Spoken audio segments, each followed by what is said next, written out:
This is another one of our But God series, which we're doing in the evening. We're tracing a lot of the instances throughout the Bible where it says there in Holy Script, but God. And we see the events of that scenario take a particular change of direction. And it's there in our passage tonight, verse 46, but Jesus. Jesus is fully God, so it's as good as saying, but God. So we're going to be particularly focusing in on the encounter that the lady has with Jesus, but I thought it's sandwiched between the two kind of instances with Jairus and his daughter, so we're going to look at the passage as a whole as well. And I have to say, this is one of those sermons which has been written very graciously. Ellie did much of the driving yesterday on our way back from France, and it was just too busy with all of the baptisms and all the excitement before going on holiday to think way ahead and prepare then. So this is one of those sermons that's been prepared whilst traveling.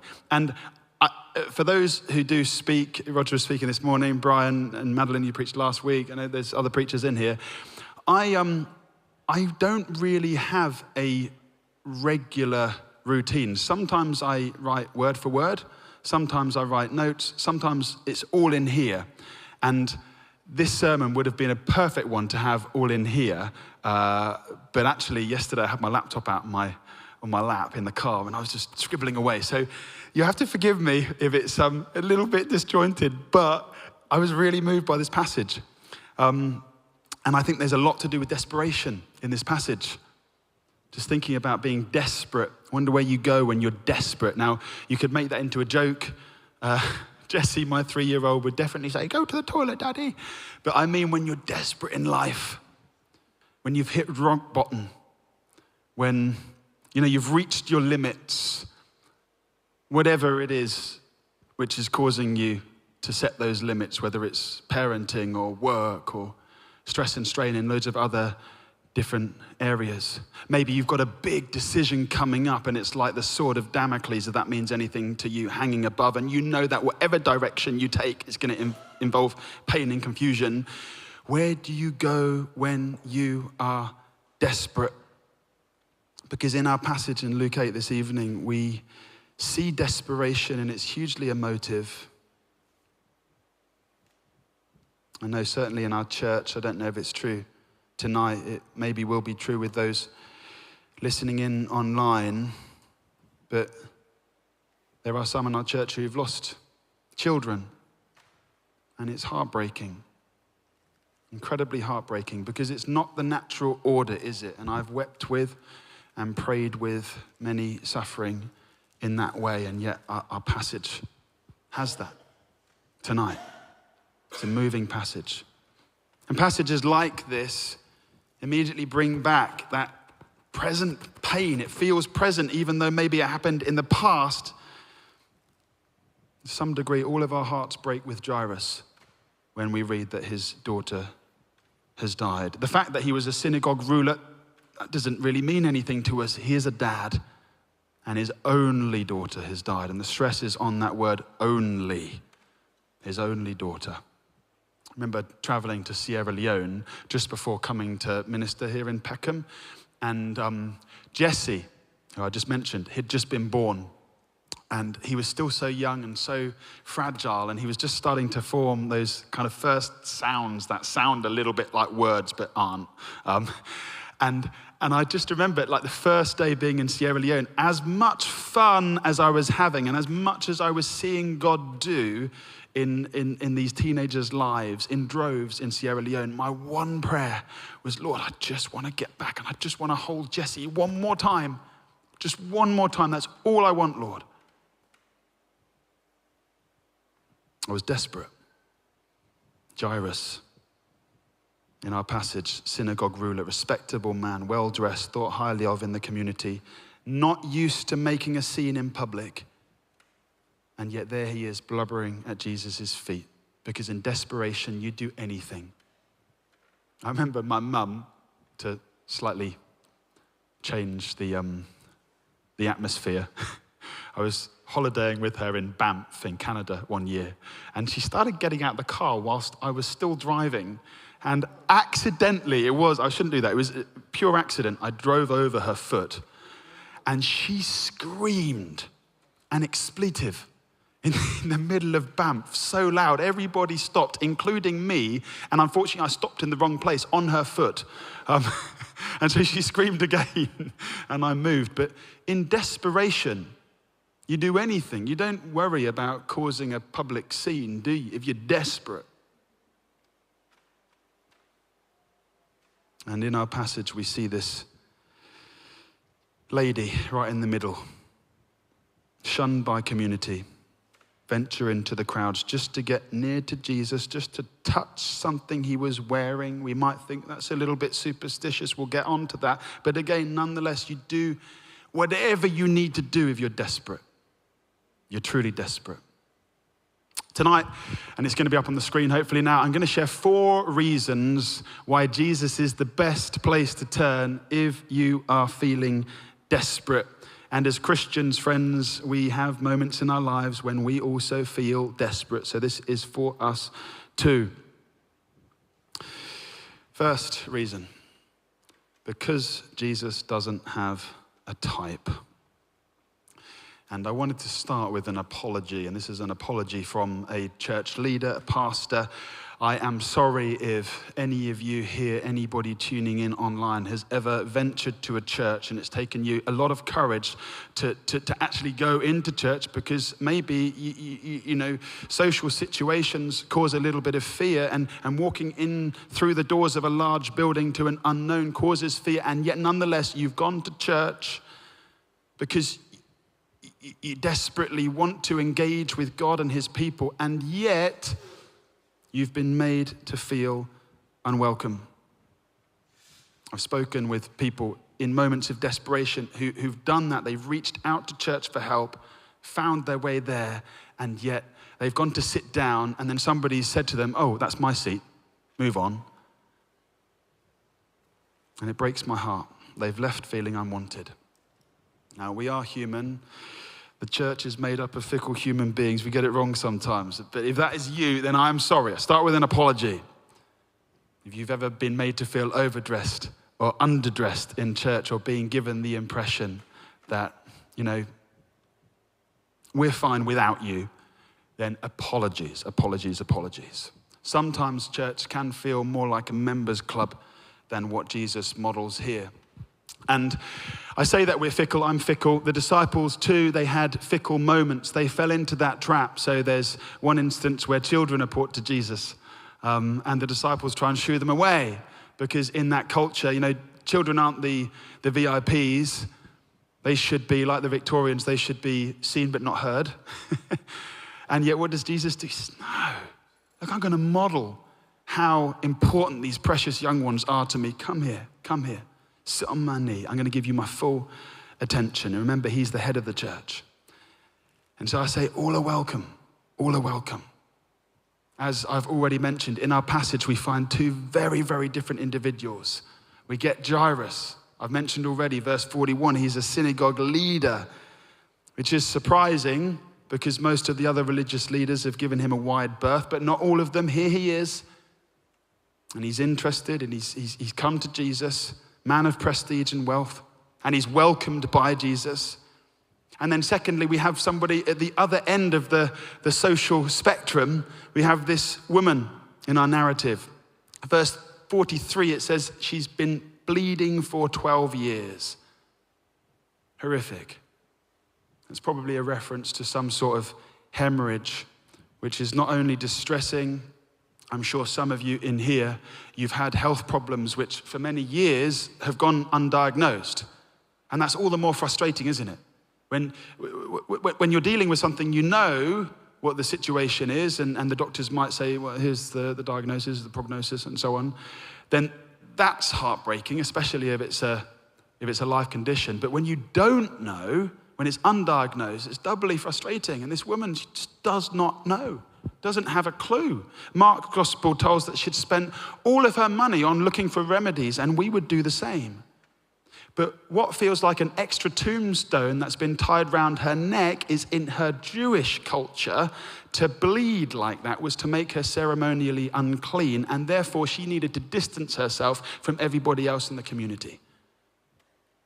And I think that's the thing which feels incredibly oppressive in her situation. She can't engage in friendships like all of her old friends can from before she had this condition. She can't go down to Costa for a coffee with her mates. She can't be seen in public. And no doubt she wishes that she was somebody else. And we would too, I'm sure. She was desperate. And by the time she gets to Jesus, not only is she broke, she's willing to do whatever. She's doing something she shouldn't. She's ventured into a crowd, perhaps covering herself head and face so that nobody recognizes who she is, the unclean woman. Such is her desperation. And these are the two people in this passage that we find with Jesus. They're so different, both ends of the spectrum, and he has no type. Now, I say no type because I've got some friends that have recently been on speed dating, and they've been asked beforehand, like, what's your type, mates? What's your type? And then they've said, Greg, what's your type? And I say, well, my type, she's 5'9", brown hair, killer smile. Her name's Ellie. Now, all husbands, that's, take note there. But I don't say that Jesus has no type to make him seem uninterested, not at all, only to show you that he welcomes all. And so I guess another way of putting it, all of you in here, all of you watching online, you are Jesus's type. Jesus has eyes for you. And have you ever looked into somebody's eyes and that look that they give you just says, I love you? Well, as Jesus looks at you, his eyes tell that story. He longs to welcome you, to get close to you, to embrace you, and to help you in your desperation. First reason why he's the best place to turn, because Jesus doesn't have a type. Second reason, because Jesus won't turn you away. Now, we pick up this story in chapter 8, just as Jesus sails back over to the western shores of the Sea of Galilee. Many of you will know Luke's a historian, and he meticulously tells us Jesus' whereabouts. He's just been on an incredibly charged mission over on the eastern shores where he had healed that well-known man we call Legion from demon possession. He had been causing havoc there. Just before that, he had miraculously healed a raging storm. And just before that, he'd conked out fast asleep on the boat. Suffice to say, he's shattered. If he was shattered before the storm, he's doubly shattered when he eventually gets to this side of the Sea of Galilee. And he literally touches down. He gets off the boat. And there's no time to stop and get some Gatorade or some Lucasade or any of that. He's confronted in his face. Jairus, come and heal my daughter. Come and heal my daughter. Immediately.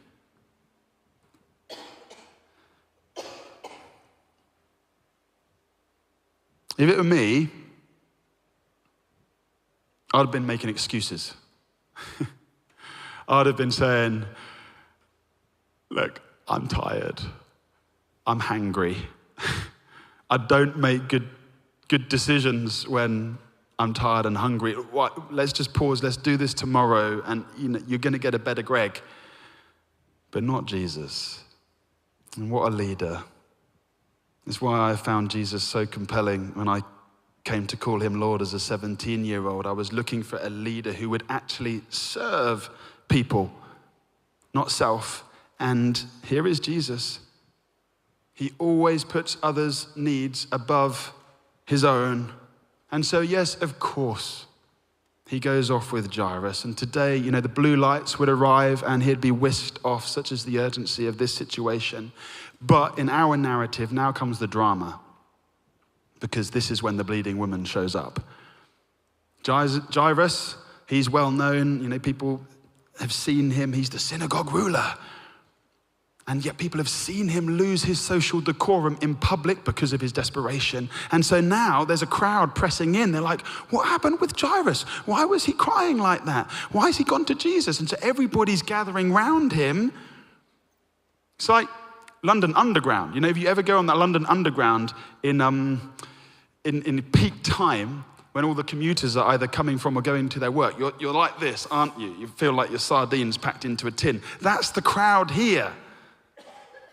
And yet all of a sudden, from that scenario, we read verse 45, we read Jesus say, "Who touched me?" And his follower, Peter, he thinks, Jesus, you must be having a moment. There's zillions of people crowding around you. Of course, you're going to be touched. What's going on?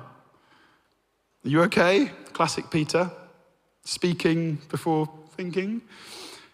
But Jesus knew, and the bleeding woman definitely knew, that one particular touch in that crowd had been life-changing, because verse 44 we read, she came up behind him and touched the edge of his cloak, and then what? Immediately her bleeding stopped. I love it. Even in a desperate rush, Jesus has time for yet another desperate woman. And you know, sometimes we think that we need to get our lives right before we think we can show up at church. We think we've got to have cleaned ourselves up a bit before Jesus will take us. Or even, dare I say it, for any of us Christians in here who might be a bit self-righteous over our good doctrine, we think that we've got to understand the gospel in depth correctly before Jesus will take us. And you just take a look at this woman.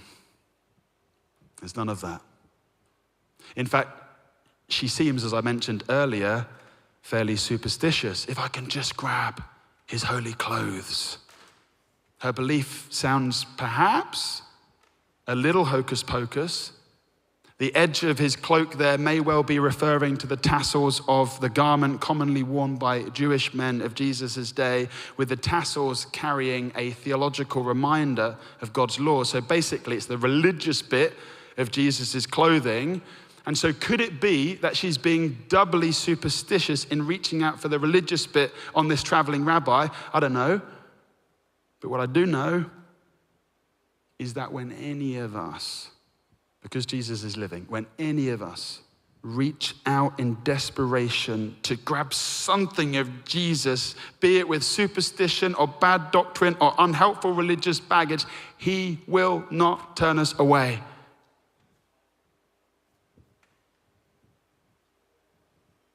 In fact, he'll use those tassels to draw you closer in. And I can think of so many tassels as a pastor. Before I was C of E, and I'm C of E loosely, I'm a Christian before I'm Anglican. But before then I was C and E, Christmas and Easter. And I'd go there on the high days. And you know, that's a tassel for some people. Going to church at Christmas or Easter, I'll do this, God. And if you're there, then maybe show up in one of those services and I'll start coming back. Sometimes it can be baptisms. You know, you go to a nephew's baptism or something. Right, Lord, if you're there, I'll show up. Sometimes it's an evening service. Some of you were here a few weeks ago when we had somebody venture into church on their way to commit a murder. Now, I don't know if they were thinking that this church could be a safe house that would cause a different direction that evening, or whether it was God that put that thought in their head and they didn't have a clue. But even so, church buildings themselves can be tassels. This is a holy place, Lord. If you're real, come and meet me here. Well, the one who holds time in his hands, whatever tassel you might have clocked in your own thinking, Jesus wants to use that tassel to pull you in closer and journey with you. You know, I've had so many people say to me, Greg, I wish I had your faith. And friends, my faith is as small as a mustard seed. It's not about the amount of faith you have. It's the subject of your faith that matters. Third reason why Jesus is the best place to turn if you're feeling desperate is because Jesus will give you your life back.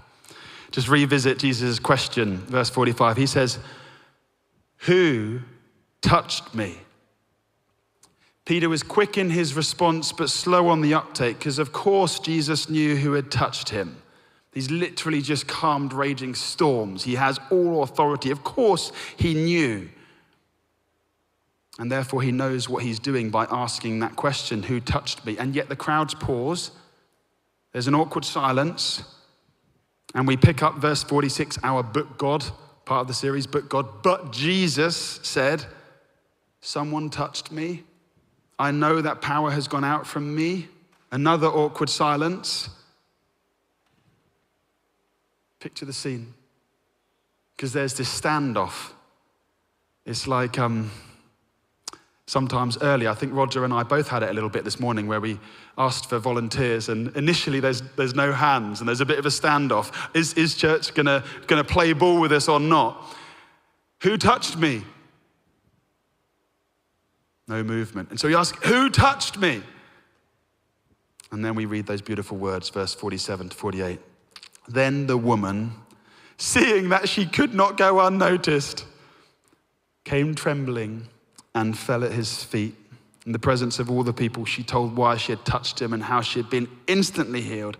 And then he said to her, "Daughter, your faith has healed you. Go in peace." But God. Jesus is doing what this woman can't do on her own. The but God stuff is the godly wisdom. It's the God seeing ahead to do what only he can do.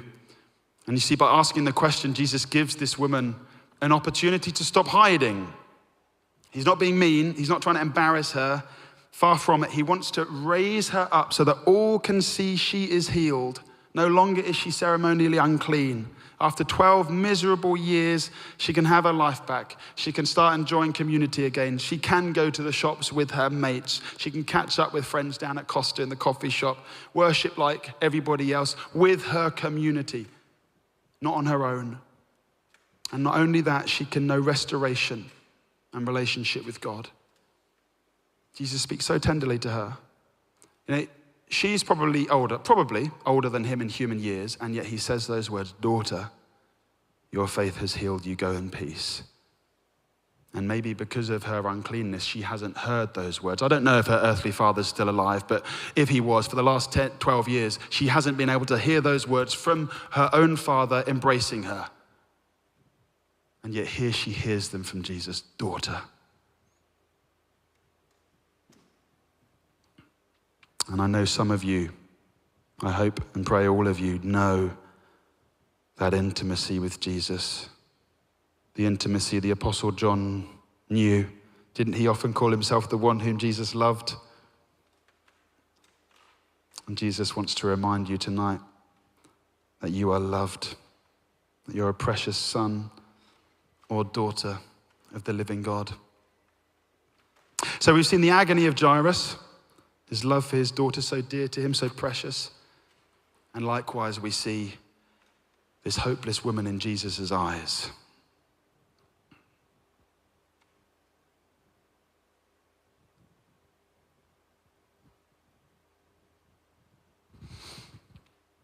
And I should say as well, it doesn't matter what the last 12 years of your life were characterized by. You know, just talking about your past, sometimes it can trigger shame in an instant. But Jesus can deal with that shame. That doesn't need to be a barrier between you and his love. He just wants your closeness and your desperation. I should say too that I guess since COVID, many have stopped coming physically to church, and they've said, "Oh, you know, Greg," and they said to their pastor, "I just prefer doing the whole online thing, church on YouTube. It's easier. And, I've been hurt in church, I've been bruised, connecting with people. It's difficult. There's highs, but there's also some lows. And I get that as a pastor. I get that. I understand that. But physical community is precious to Jesus. Family is precious to Jesus. We don't grow when we hide. And we miss out on good things when we hide. We're made to enjoy physical community. Anyway, that's a side point. Back to the little girl. Presumably the interruption of the bleeding woman, it took a bit of time, so much so that by the time Jesus and Jairus get back to the house, his house, we're told, verse 49, your daughter is dead. Don't bother the teacher anymore. And despite all the mourners and the wailers there showing us that this little girl really is dead, Jesus arrives and he says, she's not dead, she's just asleep. And then he goes in there and he grabs her cold hand, her cold body, the dead body, and he says, my child, get up. And we know, don't we? Just a few moments there, you hear the pitter and patter of feet. And she's up. And Jesus says, you better give her a good meal because he expects life to just continue as normal for her. 12-year-old, life is restored. A woman who'd been bleeding for 12 years, given a second go at community and restoration and life. Jesus is in the business of life restoration. Just before we come to our last point, which is going to lead us into communion, I should say that we still pray for healing today, 100%, but that isn't the main point of this passage. The main point of this passage is Jesus and seeing how amazing he is. But oftentimes in Luke, the sickness and the death stuff, that's showing us the spiritual problem that we all have, in that God is the God of life and we've distanced him. We've gone our own way. We've pushed life aside. And therefore we have a spiritual bankruptcy. And this passage once again is showing us that he is the one who can restore us back to life spiritually. He can deal with the death problem, the uncleanness problem, the sin problem. He can deal with all of that. And yet, friends, we still do believe in healing today. And so I think partly because of the reading that I've been doing over the last few weeks on my holiday, I just wanted to make the point, and maybe I'll read just a page or two from this book that I've been reading, that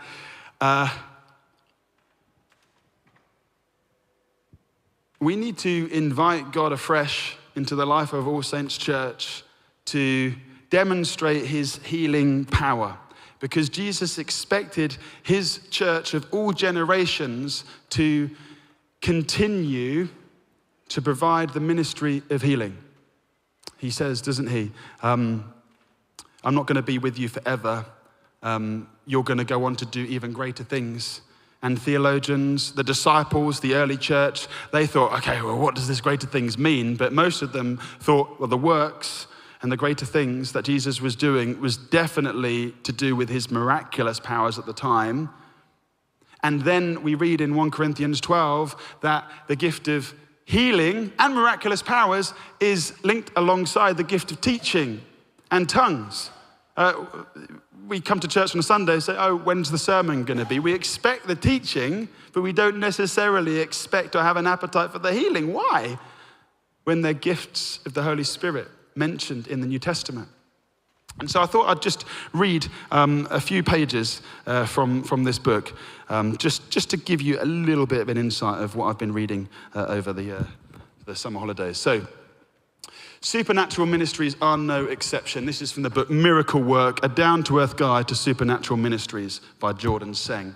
And he says, so we understand that we're responsible to do the hard work of kingdom ministry. What we need to understand is that supernatural ministry is no exception. We shouldn't expect God to drop supernatural healings from the sky any more than we expect him to drop sermons from the sky. Instead, we should expect to work on each of them ourselves and for God to empower us to do them both. But while believers easily accept the idea that God has called us to do the work of preaching and teaching in the world, they sometimes have a harder time accepting the idea that we're called to do healing, deliverance, or other supernatural ministries in the same direct fashion. When we encounter an individual looking for meaning in life, we don't just ask God to go talk to the person, but rather go talk to him or her ourselves. But if we encounter someone suffering with physical disease, we'll pray that God would heal him or her, rather than laying our hands on the person and saying, "Be healed." In other words, we do our own preaching, but ask God to do the healing. We behave as if God would leave the administration of spiritual healing to us while reserving to himself the administration of the lesser miracle of a physical healing. It's a little odd when you think about it. I'd guess that many believers are reserved about supernatural ministries simply because they aren't familiar with them. If we've never tried healing or deliverance, it can be easy to make exceptions of them. This is understandable. And the remedy is simple enough. Try some supernatural ministry and get some experience.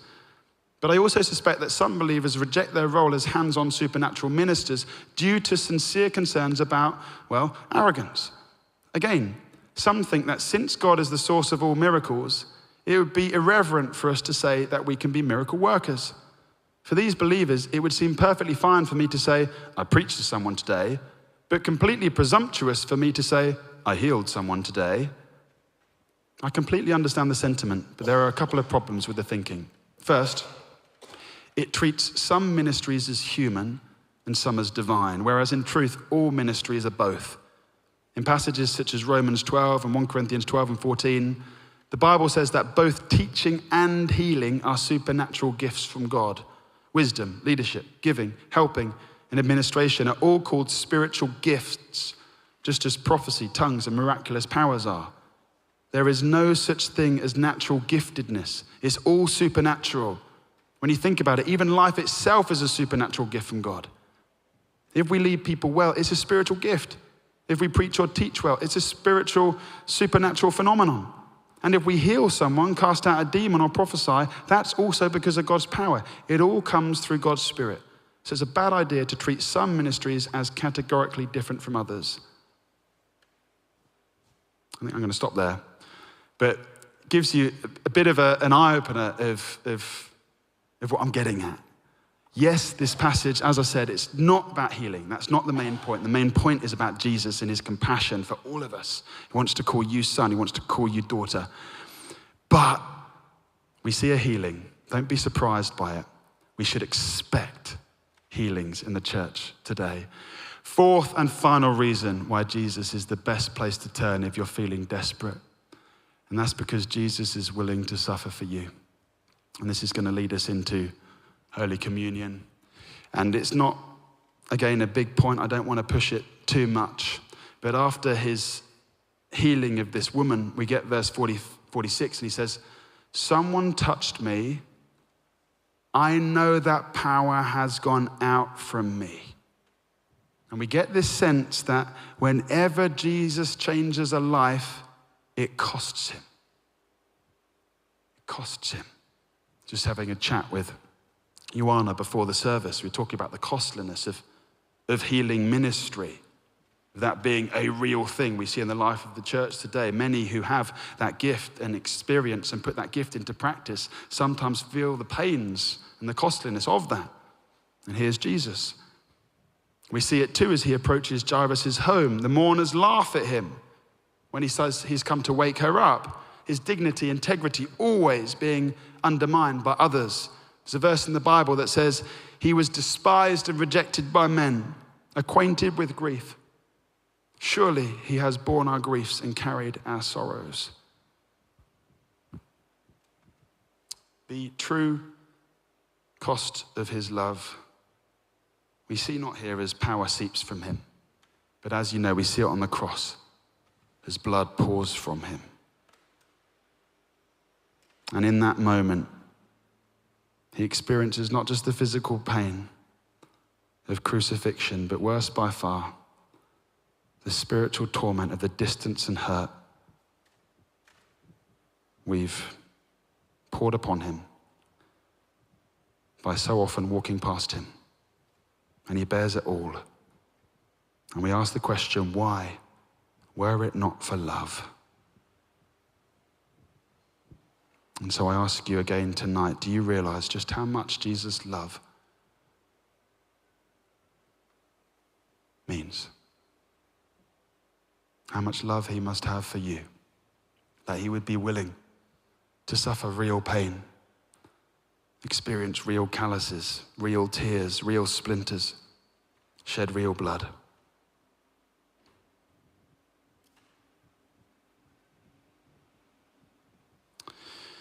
As we draw to the communion table, I thought I'd share one last book I was reading over the holidays, Beholding. And it's basically a book about prayer. But in this book, there's a beautiful chapter which contrasts canoeing and floating as two metaphors for prayer. And the author says, sometimes we approach prayer like we're going on a canoe trip, and it involves a lot of effort.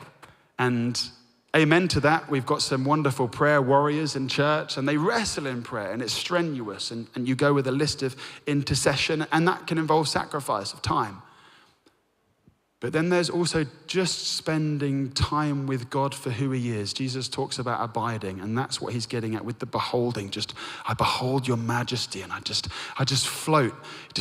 You picture yourself in a rubber ring just floating down a river, letting the rapids take you, and you're just enjoying the scenery as it slowly unchanges. And that's what he's talking about, just spending time with God, not with an agenda, not with trying to earn something for him or from him, but just beholding him for who he is. That's the posture I want. Is that the posture you want?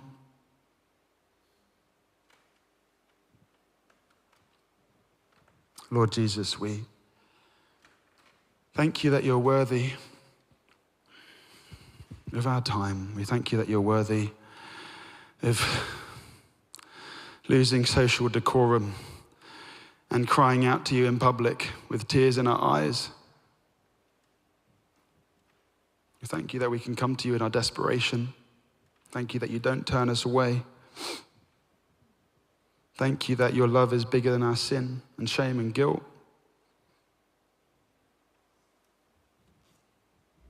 Thank you that you want to speak loving words into our lives. Thank you that you invite us into your family.